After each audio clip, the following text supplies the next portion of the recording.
Good evening.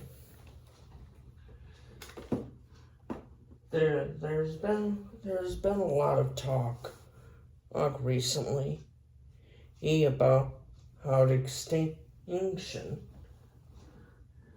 and more specifically the loss of biodiversity.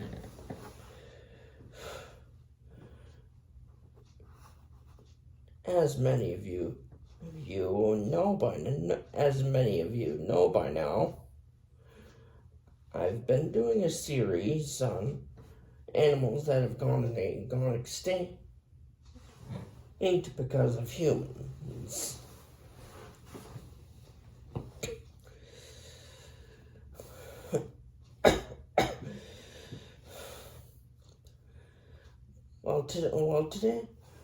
In today's video, today's video is going to be a little different.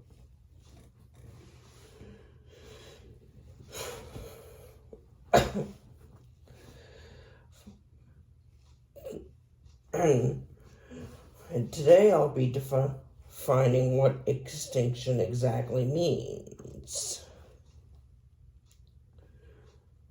Now, extinction is defined as being the eradication of every individual in a certain species.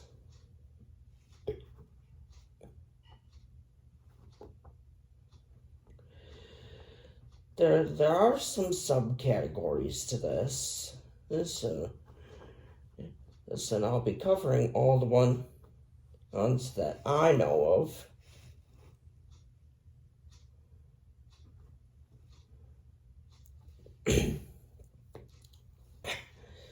And for starters,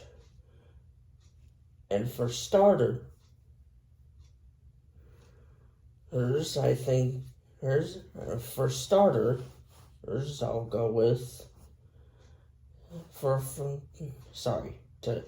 to start off. I'll talk about what extinct in the wild means. Now that's mostly self-explanatory. What this phrase basically means is that a certain species is extinct in the wild.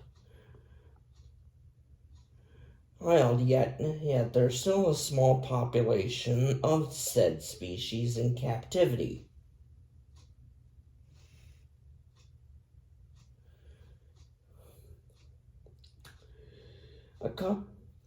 One species that falls into this category is the Guam kingfisher.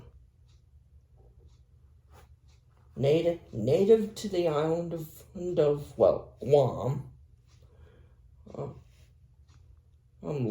located in the Western Pacific, specifically about 2/3 of the way between Hawaii and the Philippines. And so I could be wrong on that.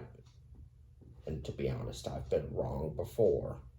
As a lot of you history buffs already know, Guam was used as an air base. He's for the U.S. Army Air Corps during World War II. B-29 bombers could bomb the Japanese home islands. Well, the Americans brought more than just military hardware and supplies with them. They also unintentionally brought a species of tree snake. I think it's the brown tree snake. And the introduction of this species had a devastating effect on the local ecosystem. A number of bird species is native to Guam. Quickly had their population plummet. Because the thing about brown tree snakes is that they're voracious eaters, and among their favorite foods are birds. I forget precisely when the Guam kingfisher became extinct in the wild. Oh, but there's only about 150 individuals left in captivity in the region. Efforts to eradicate the brown tree snakes have not really had that much success. And if anything, these efforts have only resulted in the control of the snake population. Now, two other species that could technically be in this category, depending on who you ask, is the Asiatic lion, which has a very small population still in the wild, actually. But they're all located in the Gir Forest Reserve in India. So, actually, to be honest, they probably still qualify as having a small population in the wild. And actually, they do. Shouldn't have put them in this category. My bad. Anyways, there's also the northern white rhino. Now, I say the northern white rhino, but there's actually two species of white rhino. The northern white rhino and the southern white rhino. Southern white rhino has small populations throughout the southern part of Africa. But the animal that I'll be focusing more on is the northern white rhino.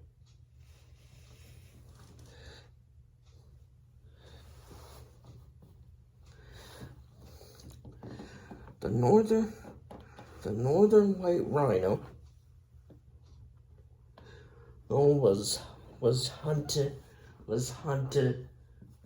extensively for its horn, which, when ground up, is used in traditional medicine. Though science has confirmed that ground up rhino horn has very little, if any, medicinal value. And the biggest problem that actually all rhino species face today is poaching. Huge problem. The northern white rhino has only 2 individuals left in the entire species. Both of them are female, who, for various reasons, medical reasons, can't carry a pregnancy. Though efforts are underway to keep the species from going extinct, given their unbelievably low population,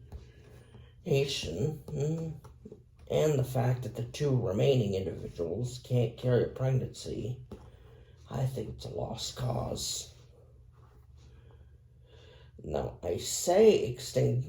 Now, I'm putting these animals in the extinct in the wild category because both these rhinos, whose names I think are Najin and Fatu,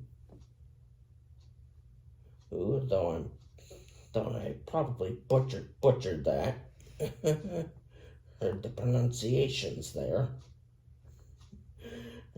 Both these rhinos are under armed guard 24/7. heaven because we humans can't have nice things, and poachers are probably still gonna go after them. And I'll use the northern white rhino to lead into my next category, which is functionally extinct.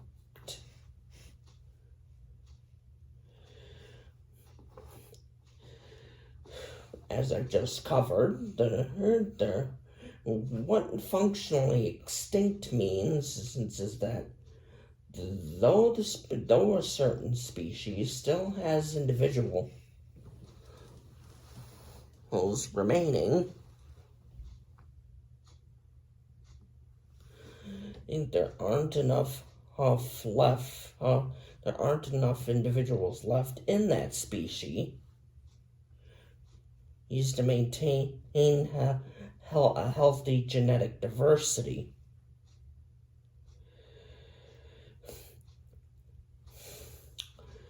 And the tail of the northern white rhinos, by the way, continues a little bit.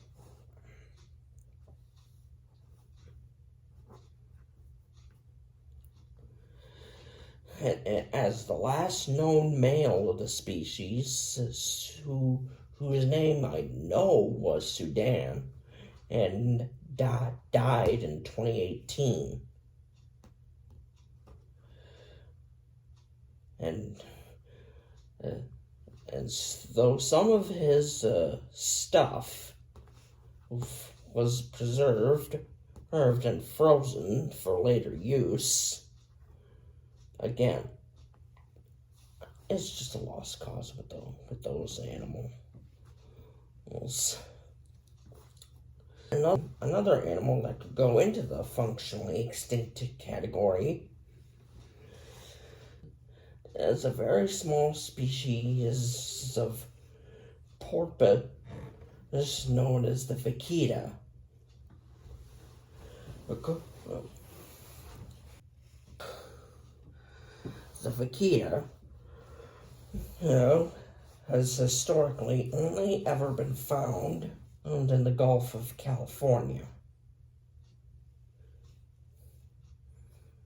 And now, when I first learned the vaquita, of how quickly the vaquita declined, and I was reminded vaguely of what happened to the passenger pigeon, which I've covered in one of my previous videos. Anyway, back in the 1980s, it's thought that there was a small but stable population of several hundred vaquita that living in the Gulf of California. Nowadays, according to the last official census on the species, though, which I think was several years ago, there are thought to be less than 10 individuals of the species left. There were efforts to breed them in captivity, but those efforts failed. And actually, the vaquita is now thought by some to be extinct, and completely. And I was actually legit made aware of this just hours ago.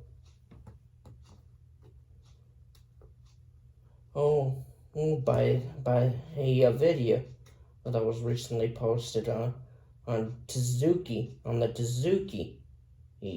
channel, and he actually has a lot of videos on similar topics, which, to be honest, are of a much higher quality than mine. And so do go check them out. Anyway, yeah, it's not what I wanted to hear, but it's the truth. The cause of the vaquita's extinction,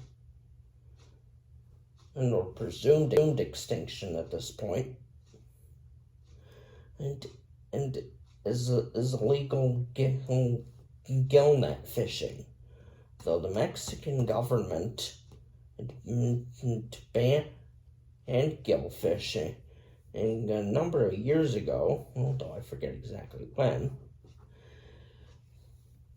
there are still people, local fishermen, who use gillnet. That's to catch a lot of fish. The problem is with these nets catch more than just fish. And there were apparently countless sea animals, not just fish, that got caught up in these nets. Sharks, porpoises, sea turtles, you name it.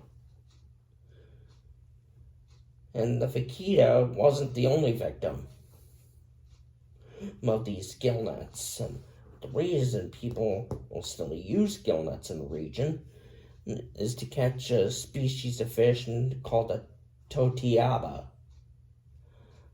I think that's how you pronounce it. Which is itself thought to be endangered.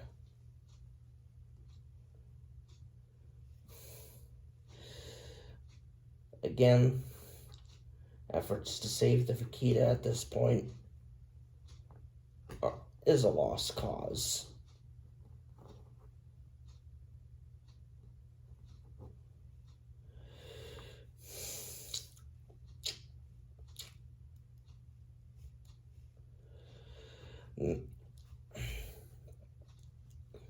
Moving on, we are now. I'm next going to be talking about a category which ties into these two previous categories. And this category is called genetic extinction. Now, I don't know a whole lot about this one specifically, but as I discussed earlier, the genetic diversity in a certain species that could fall into this category is in serious danger of becoming extinct, in serious danger of plummeting below what's healthy for that species.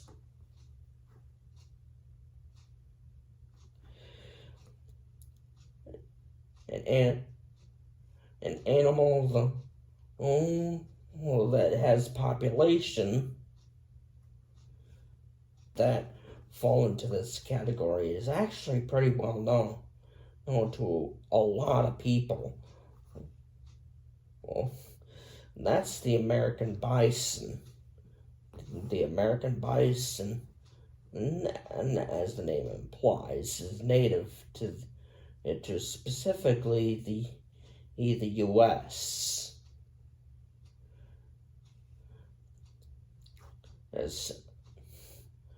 Now, at the beginning of the 19th century, there was an estimated population of 60 million of these big beasts that's roaming the plains.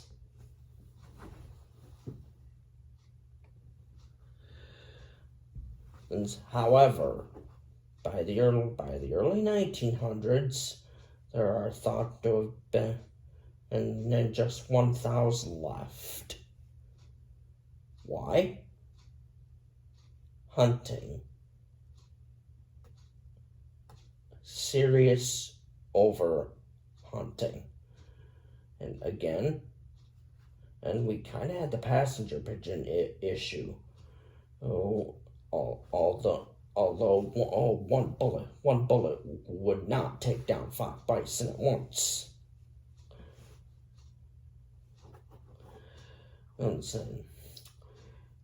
there's actually kind of a dark theory to this, and this may or may not be true. When for many thousands of years prior, the American bison was a primary food source for Native Americans.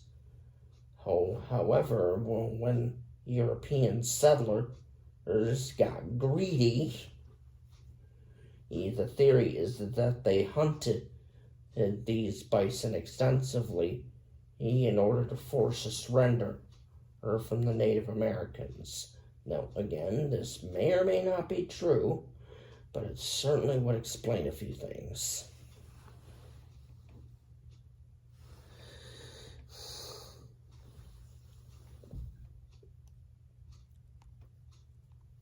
Anyways,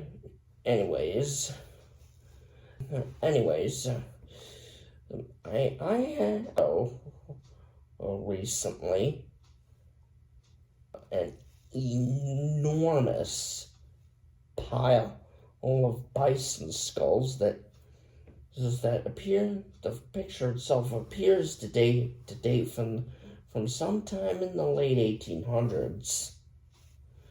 So when I say this bison skull pile is huge, I mean it.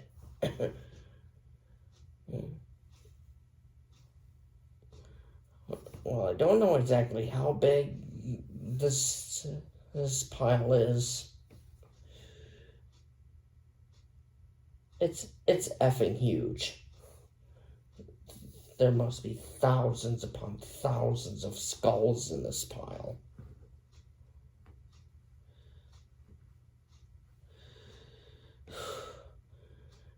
Anyway, successful efforts were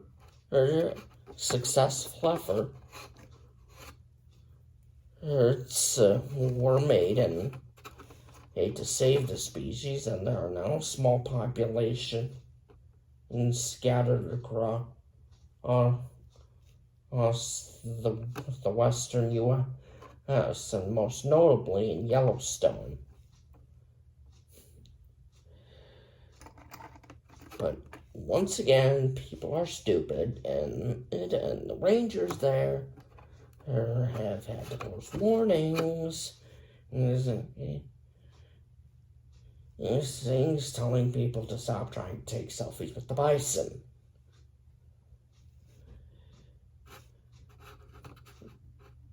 Because after what we did to them, over a century ago, I wouldn't blame in the bison if they wanted a little payback. I mean,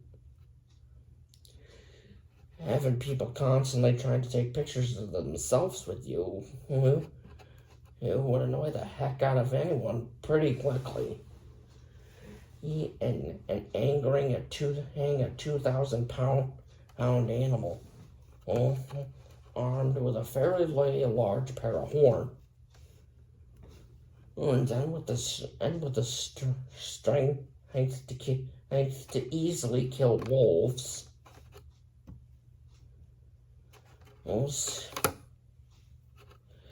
Yeah. Do what those signs tell you, people.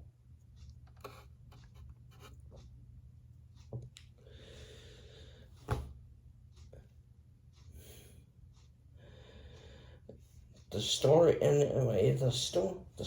of the bison continues in that some populations of this species have been enhanced with a kind of cattle gene. And that's why I'm saying genetic extinction here. Because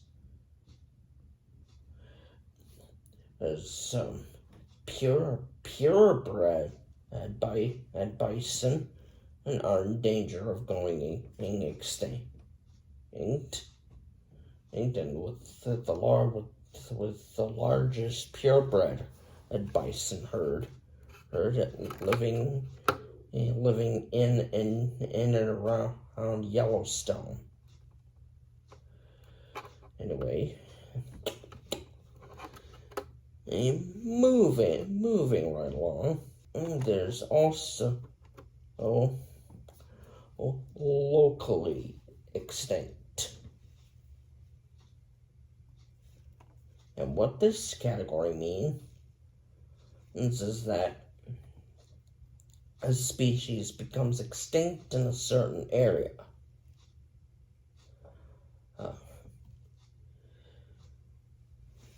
Yet as populations elsewhere. I forget exactly what species would fit in this category.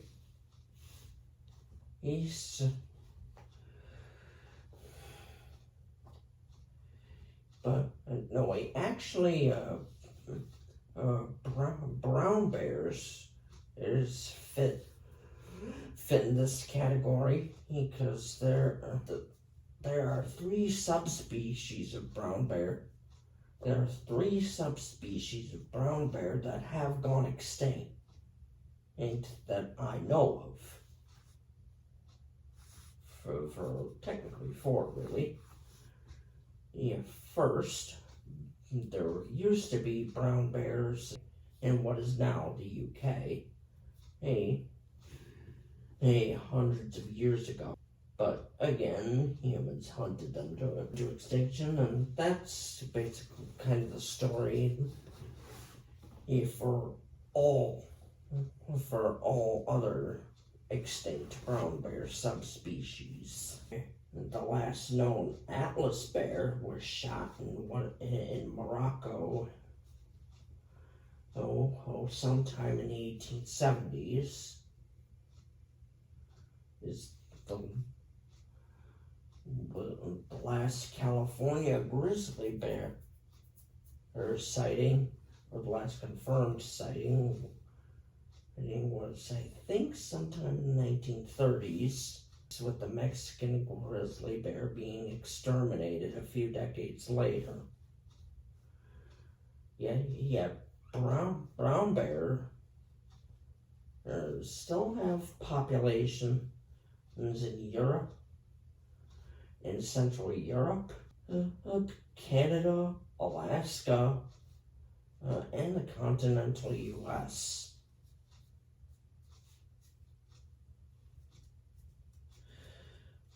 So brown bears as a whole are doing okay.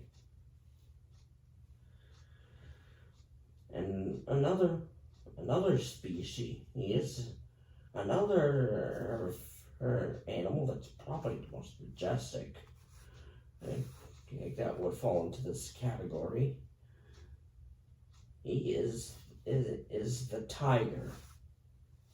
There are thought to be a total of 9 subspecies of tiger, of which 3 have gone extinct. And I think those species are the Bali tiger, the Caspian tiger, and the Javan tiger. These big cats were poached for their fur, which would fetch a high price on the black market. And the black market thing is why poaching is still such a massive problem today.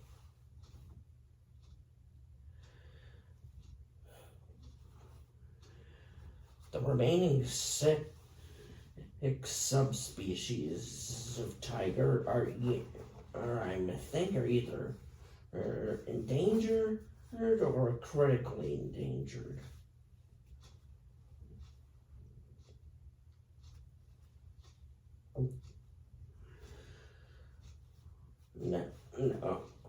Now, on to the final category, and I apologize for making this such a long video.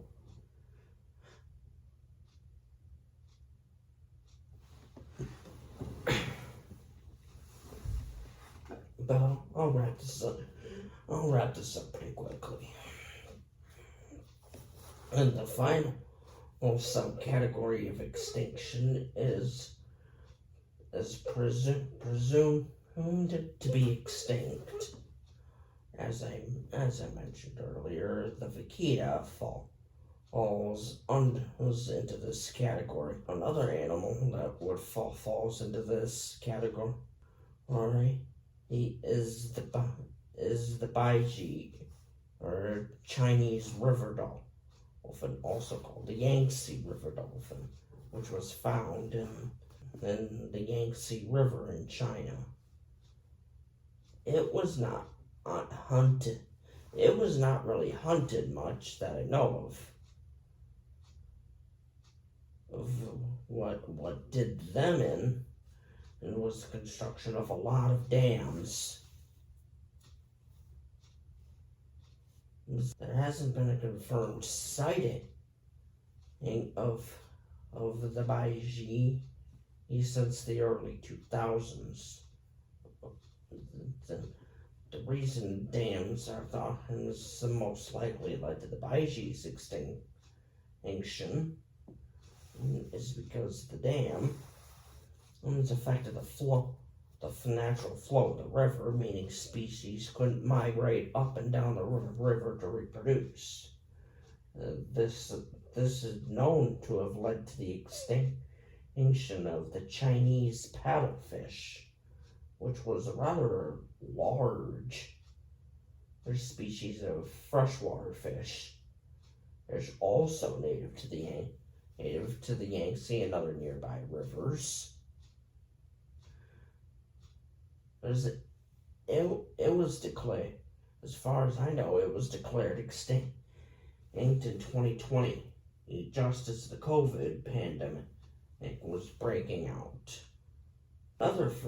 Another animal that I actually plan to cover in the future more in depth is the famous ivory-billed woodpecker. They're native to the eastern part of the U.S., or the southeastern part of the U.S., as well as Cuba.